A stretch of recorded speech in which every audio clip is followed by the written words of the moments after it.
The following is a Comfortably Zoned Radio Network production. Hi, everybody, and a very pleasant good evening to you wherever you may be. This is Comfortably Zoned Radio, and it's time for Dodgers baseball, a tale of two cities, from Brooklyn to Los Angeles.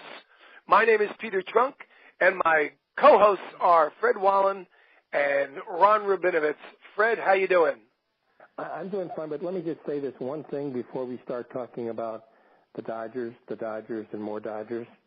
Sure. Donald Trump is a putz from Brooklyn to Los Angeles. Thank you very much. Agreed here. Okay, Ronnie, how you doing? That press conference? Did you see that? Yeah, well, let's not talk about that. How you doing, Ronnie? I'm doing good, thank you.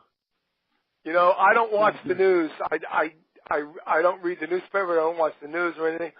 But my family, we have this family. What do you call it? Like a chat room. Like my kids, my grandkids, and we all chat and everything. So I'm up to date on everything that's happening because they, in fact, watch all this stuff. And they were incredulous. They could not believe. They could not believe his press conference. They said it was Dad, Grandpa, it was surreal. It was absolutely I've never surreal. Seen anything like so I can just about imagine. I don't even want to know. I don't even want to know because I'm upset.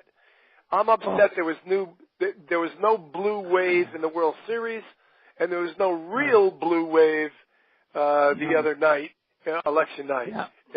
Some things were good, some things were shit. It wasn't great. Whatever. It wasn't great. It wasn't great. Let's talk about the Dodgers. Here, I want to tell you something. In 1953, which is very, very long time ago, in fact, I'm going to do math real fast. It was 65 years ago. Am I right about that? 65 years ago, 1953? Yeah, sure. 1953, a couple of days before this date, at the end of October, the Brooklyn Dodgers hired a guy named Walter Alston to become their manager. Now, I don't know if you guys are old enough. Well, you might be old enough, but I don't know if you're Dodger well-read or whatever.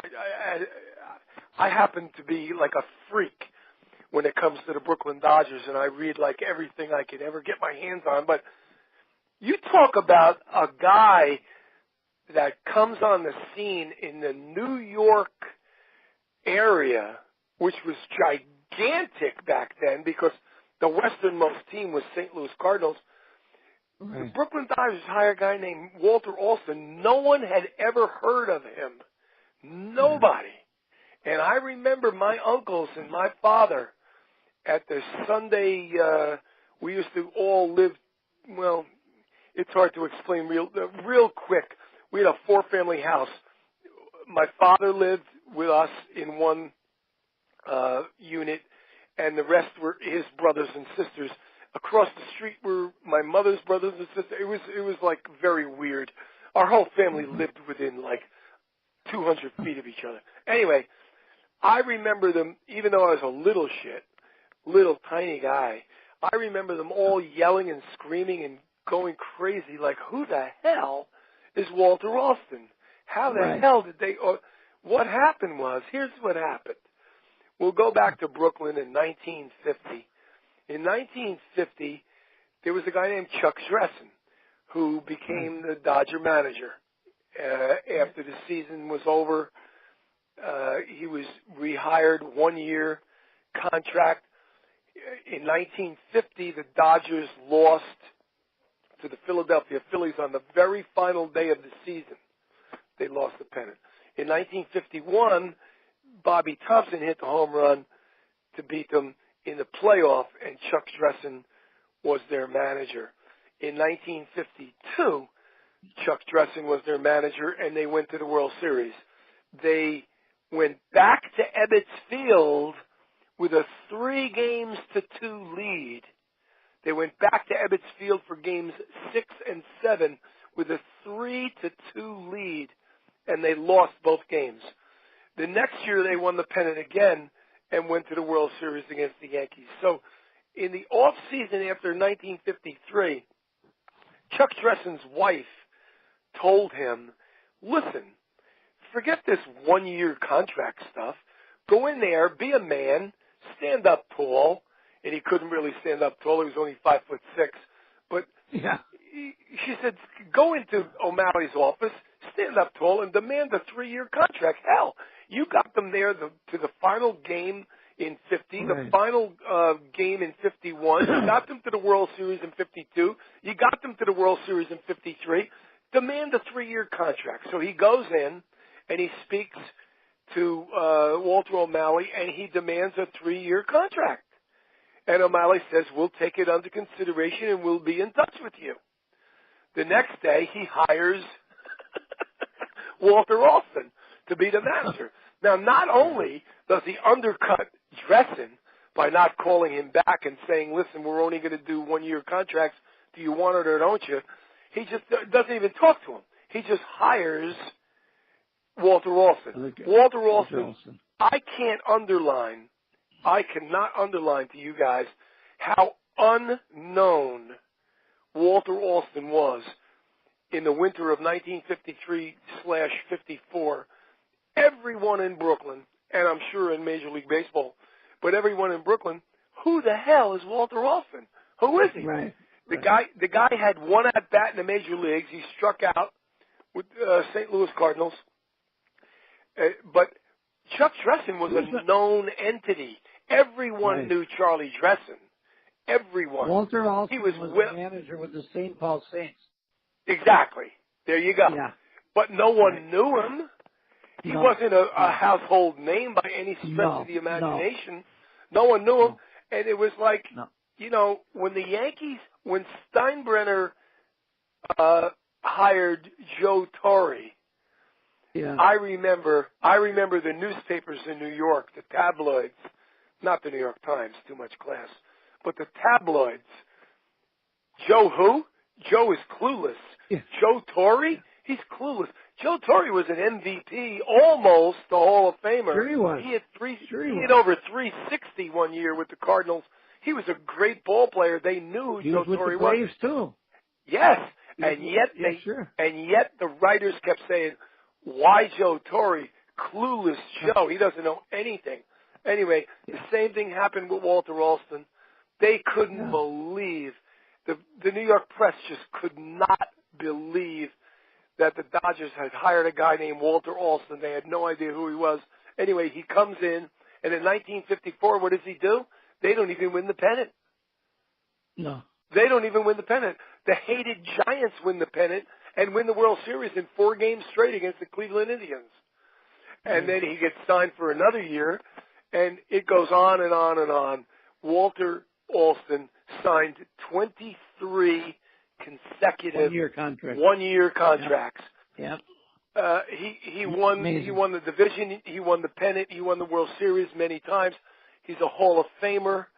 God rest his soul, rest in peace, Walter Alston. But that is just a did you know from the Brooklyn days. From the Brooklyn days. And I think it's an amazing story, really. It is. You want to hear a Walter Alston story? Yes. Yeah. That I don't think you've ever heard. In 1976, his last year, I drove Gene McCarthy around Southern California it took 3 weeks total, 3 days here, 4 days here, 3 days there, to every radio station. And one day we drove Senator Gene McCarthy. Now everybody knows he ran in 1968 for president, but he also ran again in 1976. And he told me the reason he's running, he hates Jimmy Carter, so he was trying to beat Carter out of the nomination. Anyways, he loves baseball. Everybody knew that Gene McCarthy loved baseball. So I took him to Dodger Stadium, and he knew Walter Alston very well. They were friends because of what you said before, Ronnie, when he was St. Paul. St. Paul, so they knew each other very well. So I asked Jim Gilliam, where is Walter? And Jim said, Skip's over there. And the next thing we know, Gene McCarthy and Walter Alston are hugging. Didn't get Gene the nomination, but I got a thrill out of it. That's a great story. That was cool. That's a great story. How did you get picked, Freddie? If you don't mind me asking, how did you get picked to drive Eugene McCarthy around in your car? in 1968, as a teenager, I'd go to high school, and after school, run to his offices on Fairfax in Southern California, of course, across the street from Cantor's Delicatessen. I was like one of 4 or 5 people in that office, and 2 of them became longtime Congress people, Howard Berman, and I've drawn a blank on the other one, but they were lasted like 30 years in the House. Fred, of course, ended up a ridiculous radio guy. I should have gone there. But so, I mean, I stayed in touch with a lot of people. And then, of course, in 72, it was McGovern, and I had no thrill for McGovern, so I stayed away. But the McCarthy people still talked, on the phone and everything else. And then in 76, they called me, and they said, Gene's going to come out here for 2 days and for 3 days and for 2 days. And what are you doing? And I said, I'm doing a little radio, but not a lot. So they said, you want to drive him around? I said, in a heartbeat. So I drove him around, and I got to tell you, he was the brightest politician I have ever met. I met a few. He was unbelievable. One day, I think it was the representative in the back seat with him, and they were talking about, get this, the percentage of rat hairs that were allowed in our food. So after the representative would drop them off, he wanted me to call him Gene, so I said, Gene, can I ask you a question? Did you just say you get like 0.3% or whatever percentage it was? We allow that in our food? He said, yeah, we can't do any better than that. It's always going to be in our food. So, folks, as we end the show in 20 or 30 minutes, and you're eating dinner, think about the fact that you're eating rat hairs. Maybe it's only 3%, or 0.3%, or whatever percentage it is, but there's a bit of rat hairs in that hamburger that you're eating tonight. Well, let me add to that. That's fascinating, what you just said, Fred Wallen. But let me add to that. The highest percentage that's allowed in food, don't ask me why, but you can Google it. The highest percentage of rat hair that's allowed in food is in peanut butter, which I happen to love and eat almost every day. Yeah. I love peanut butter. I love it. It's got rat hair all throughout it. Oh. According to the people that know better than I. Is it still today? We're up on peanut butter sandwiches. Now I can't eat them because I've had kidney stones 3 times, and peanuts is definitely a no-no. But oh, gee. I wish I'd known you then, because then I wouldn't have had my 1,722 peanut butter sandwiches in my life. All right. Well, we digress a little bit. We go from Walter Alston to Eugene McCarthy, but that's good. That's healthy. And we went to rat hairs. So let's get back on track to who's this general manager from the Dodgers that has not only left us, but has gone north to the San Francisco Giants. Ronnie, you want to tell us about that? Zaidi, isn't it? Yeah. And he's I was shocked that they let him go like that. I was shocked, if I may just butt in real quick in the very beginning. Yeah. I was shocked that they allowed Zaidi to even speak with them. Right, exactly. They gave him permission to even speak with them. I was shocked. Yeah. Anyway, he's gone, and he went there. And you read that today, I suppose, right? Yeah. I heard it yesterday already, and then... No, he used to work for Billy Bean in Oakland for maybe 5 to 10 years. Yes, he did. That guy, so I'm not sorry. Look, I love numbers, but there's a point where if it goes too far with the analytics and nonsense, and he's big on that. Gets a little crazy, Crazy, yeah. So if he's lost Turner Award here, I'm happy he's gone. I don't know if he had a contract. If he didn't have a contract, he certainly has a right to talk to him. If he had a contract, I think probably he didn't have a right to talk to the Giants. But the way I understand it is that the Dodgers gave permission. Okay. For him. Yeah. I could be wrong. No, I think you're right. I understand it that the Dodgers gave him permission to speak to the Giants. Right. They said they, quote unquote, didn't want to hold him back. Now, Freddie, let me ask you a pointed question. Yeah. What about Turner Ward? What happened to Turner Ward? He's in Cincinnati?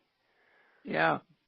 Well, I mean, I think people thought of him as a good hitting coach. I don't know. I have no idea why he left. But you know what? We don't know.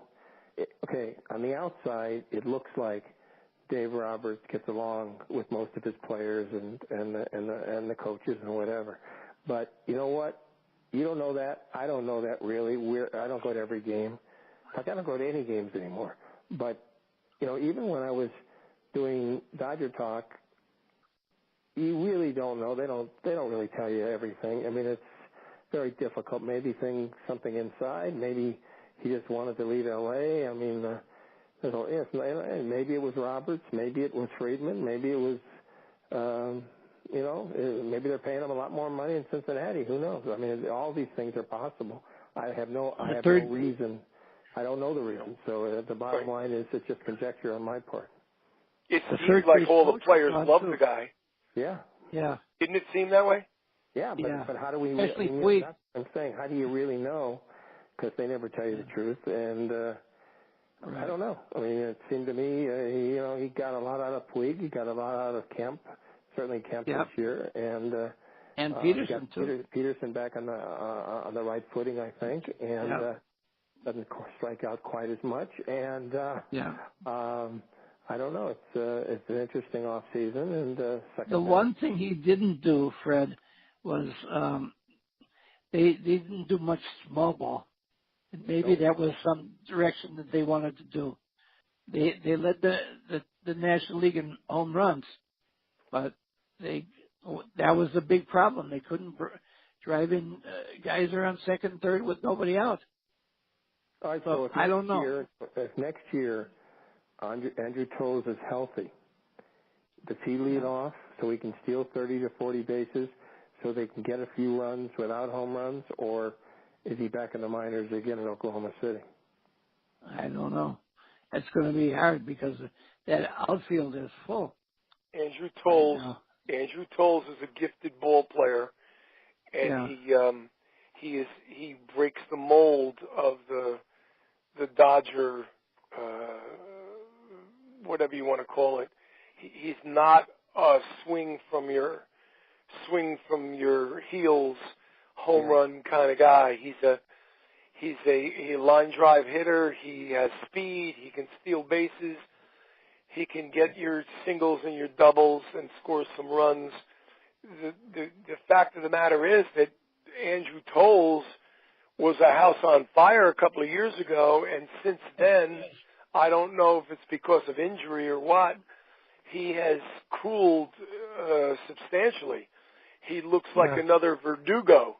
He looks like almost an automatic out. Right, but we'll see what happens at Camelback Ranch in a couple of months. The other thing that flew past us was that Kershaw signed, and instead of signing for 10 years or 7 years or 5 years or whatever, he added one more year at a lower AAV and stayed in Los Angeles. Fred, what do you think about that? It's tough to live on $31 million a year. Or $99 million over 3. Plus, he could make more if he starts 30 games or more and things like that, or wins the Cy Young for the fourth time. Listen, there's not a bigger Kershaw fan you're going to find than Fred. Not just because of what he does on the field. I've mentioned this a million times. What his wife and he does in the off season, giving to charity, flying to Africa and Asia, and helping the kids. So there isn't a bigger fan than me. Obviously, he's not the same pitcher he was before. He's down to, I think they said 90.3 or 90.7 on his fastball from 95 just a few years ago. And I don't care what you say. You know, people can say, well, you don't have to win. You know, you can win without a good fastball. But if you're used to it, it's hard to change. So anyways, if he plays 3 more years here, that's 14 years. And if he retires at that point, that means he played every single year with the Dodgers. Very few players do that. And I'll tell you the truth, I hope he wins 10, 12, 15 games, and they re-sign him after the 3 years. I thought he was going to Texas. That's where his hometown is. But I'm thrilled that he's back. I don't think he's going to be the number one guy. I mean, this is going to be a tough thing emotionally, I think. But I right now, I'd have Buehler as the number one guy just off the cuff. Absolutely.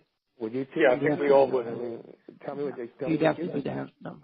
Right. I think we all would. He claims, Clayton Kershaw claims that he is cognizant of the fact that he has lost a yard or two on his fastball. He claims that, not unlike Justin Verlander, he might be able to get some of it back. He might not be able to get all of it back, but he says during his conditioning in the off season, he might be able to crawl back 2.5 miles an hour higher back. That remains to be seen. The last thing I want to cover tonight is the very, very strong rumor. It's almost a fact. It's not a fact because it hasn't been officially okayed by the Dodger front office yet, but it's damn near a fact that the Dodgers are offering Dave Roberts a 4-year extension. Your thoughts on that, Ronnie? Well, I think that you got to go with him as far as, the extension, because, I mean, he's done pretty well. Brought him in pennants and in the World Series twice, even though he's made some bad decisions, as we both felt, and all three of us have felt. But I think they want to keep him. There was rumors I had heard that Mike Scioscia would be coming, but they apparently like him, and they want to keep him. So, the latest rumor I heard about Mike Scioscia was that he might be coming in as the bench coach to take the place of Bob Guerin. Okay. Is he gone too? No. That's why it's not a very strong rumor. It's just whisper here or there. I've read it. I read like 1,000 things on the Dodgers, and some of them are much more credible than others, but I take them all into consideration. I know the third base coach is gone too. Yeah, Woodward is now, he's gone. He's going to be a manager, which is good for him and his family. That's wonderful. Right. Well, we'll see how it all shakes out. Like they said in Brooklyn, who the hell is Walter Alston? Right. That's right. Maybe we'll be saying the same thing. Like, who is this new bench coach? Who is this new first base coach? General manager. Who is this guy? Who is that guy? Whatever. And we'll see what happens. Yeah. My dog thinks the same thing. All I know is 2 World Series in a row, Dave Roberts pulled Rich Hill out too soon and cost them both World Series. Yep. So agreed. I'm not anti-Dave Roberts, but something happens to him in the playoffs. And I'm not right. Fred, I'm your clone on this one. I agree 100%. I agree too. I agree 100%. The guy is great with the players in the clubhouse, in the dugout. They love him. He loves them. He doesn't throw anybody under the bus. He's great here, there, and everything. But that being said, and they must bring him back. I don't necessarily think they have to give him a 4-year extension, for God's sakes. But he has won 6 divisions in a row and 2 pennants in a row, got them to the World Series. But I'm going to tell you this. I will not waver from this. And if Dave Roberts were sitting across from me in my living room right now as I speak, I would look right into his face and I would say to him, you lost the 2017 World Series and you lost the 2018 World Series. You got us there, perhaps, but you lost both World Series. And I wouldn't even blink. I wouldn't even blink. I would tell him that right to his face. So, you would be correct. That's just my feeling on it. He might not stay for dinner then. He might not stay for dinner. And we'll just have to finish our cocktails and call him a cab. Whatever. But that's the way it goes. Listen, gentlemen, let's make this a nice short night tonight. Ronnie is still recovering from his injuries from his fall. Fred is still recovering from his 155 shows on Comfortably Zoned Radio, one after the other, day after day. I didn't even let this out for public knowledge, but Linda and I were involved in a car accident last Saturday. We're both fine. Oh my God. No. Nothing happened to Linda. Nothing happened to me. The car was screwed up a lot. We got hit by an 18-wheeler, believe it or not. And I don't have to tell you guys, you're old enough to know you've been through life. The paperwork, the phone calls, the emails, the messaging, the loaner cars, it's overwhelming.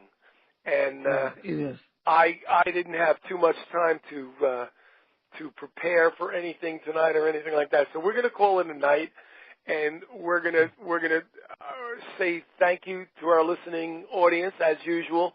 This is the Comfortably Zoned Radio. You've been listening to Dodgers, A Tale of Two Cities, from Brooklyn to Los Angeles, and my co-hosts are Rob Rabinovitz and Freddie Wallen, and we all want to say good night and thanks for listening. Good night. Bye, guys. Thanks a lot. Good night. Bye-bye.